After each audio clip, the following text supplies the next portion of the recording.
The 15th Academy Awards occurred in 1943 and honored the best films of 1942. It was the year Greer Garson took home the Best Actress Oscar for her performance in Mrs. Miniver. Sometimes, Oscars are pretty inevitable. This is one of those times. Mrs. Miniver was too important a film, and Greer Garson too popular an actress for the race to have ended any other way. As we'll discuss, she was uniquely positioned to address the zeitgeist.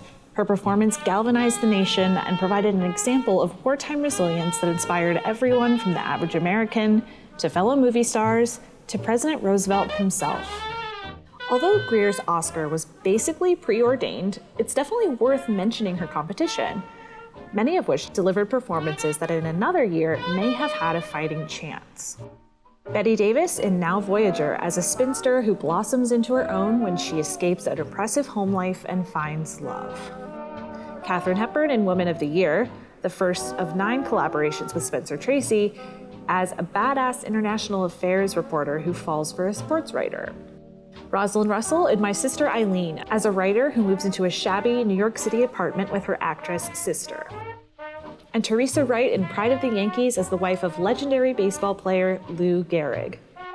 Oddly enough, despite this loss, Teresa Wright still came away with an Oscar that year for Best Supporting Actress in Mrs. Miniver, playing a young war bride.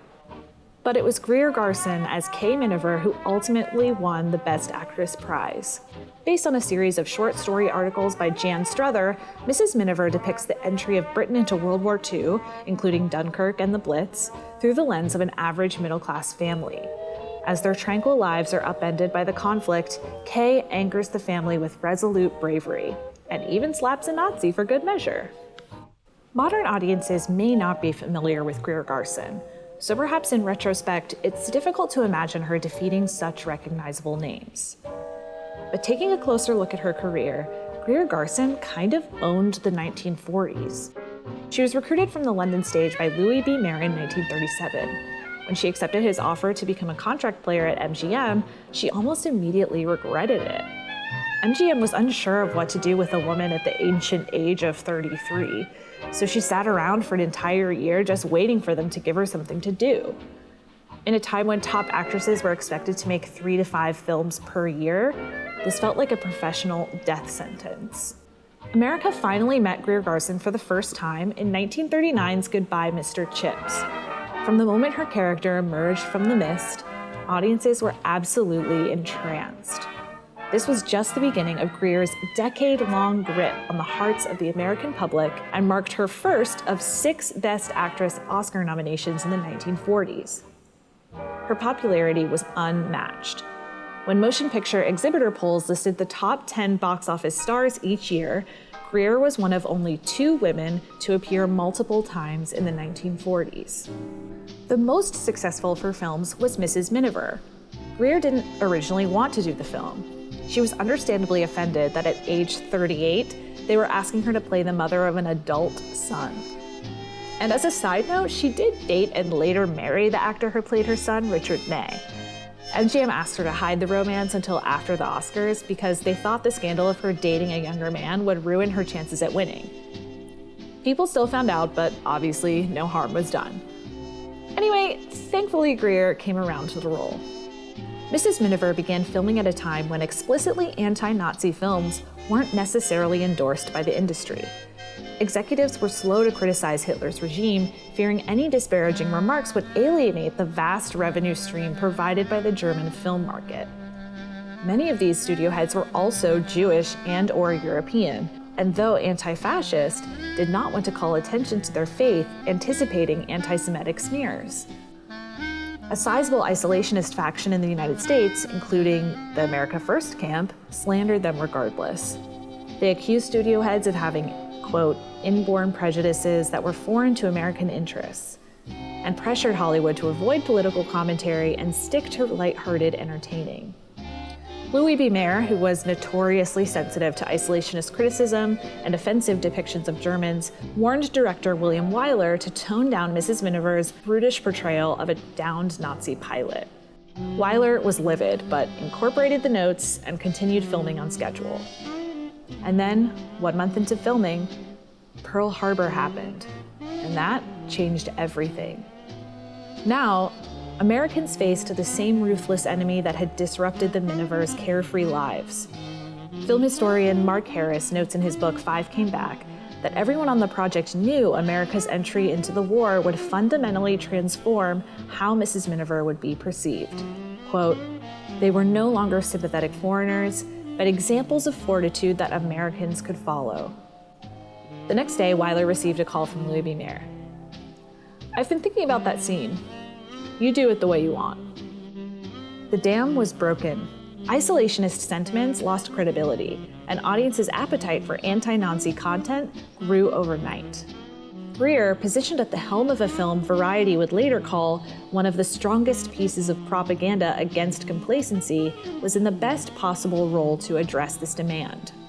The film quickly garnered critical acclaim. The New York Times called it the finest film yet made about the war. Released the same day as Churchill's Never Surrender speech, it immediately broke box office records, eventually becoming the highest-grossing film of the year and accounting for nearly $9 million of MGM's $12 million profit in 1942. Box office draw is, of course, a very important component in the Best Actress race, but so is the cultural impact of a character or performance. Mrs. Miniver was such a rousing, timely, patriotic film that the United States government essentially considered it propaganda. After a private screening prior to the film's opening, President Roosevelt personally insisted that MGM rush its release. Churchill also praised the film's message and claimed it was worth more to the British cause than 100 battleships. According to Mark Harris, it became almost instantly part of the narrative America told itself about the war. More specifically, Kay Miniver became a symbol that galvanized millions of concerned citizens in the domestic sphere. Greer is an impossibly charming actress, and audiences already felt connected to her, so watching her gracefully endure a harrowing situation while protecting her family was distinctly inspiring. Sociologist Frederick Elkin wrote, "She represents the moral, respected housewife and mother who voluntarily makes sacrifices to help other people. She is a symbol of the satisfying proposition that if you are moral and good, you will succeed." It's easy to understand why the country would crave and respond to that kind of symbol in a time of war. Greer herself puts it best. Perhaps I happened at the right time because it was sort of just before the war and then into the war, and I think the domestic and familial virtues were very precious and dear to us at that time. After all the glamour and the glitter, people were ready for pictures about simple people and brave people enduring extraordinary stress under the Blitz and so on. She's making a point frequently brought up by film critic Molly Haskell, that the image of women in film takes its shadings from the general zeitgeist. In this case, the alternating sense of hope and restlessness about the war. Mrs. Miniver represents the sunny side of that coin. The Academy clearly endeavored to reward women who represented that goodness, hope, and domesticity. It never recognized the other side of the coin, the restlessness and angst of the 1940s. In that decade, none of Bette Davis's bitches, none of Barbara Stanwyck's femme fatales, and none of Katharine Hepburn's superwomen ever won an Oscar. Average American audiences weren't the only ones who saw themselves in and took inspiration from Mrs. Miniver. The war was personal for the entertainment community, too. Its members collectively mobilized to support the war in any way they could. Top talent left their careers entirely to enlist as soldiers or work with the Red Cross or entertain troops overseas. Many actresses, including Greer Garson, embarked on nationwide tours to sell war bonds. Greer Garson, otherwise Mrs. Miniver, goes to work. Smallest contributions are thankfully received, and if you want a written acknowledgement, well, the signature might be worth a lot. Bette Davis opened the Hollywood Canteen to entertain servicemen. Top directors documented the front on behalf of the government. And like Mrs. Miniver, they felt the personal toll the war had taken.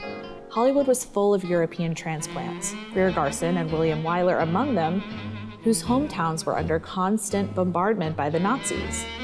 Furthermore, 1942 marked the first time Academy members were voting since one of the nation's most beloved stars, Carole Lombard, died in a plane crash returning to Hollywood after a war bond tour. It was a somber reflection of the cost of war in Mrs. Miniver, and a reminder that loved ones may not always come back.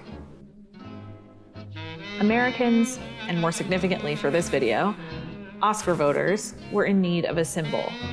Someone who shared their strife, spoke to the national conversation, and made everything feel like it was going to be okay.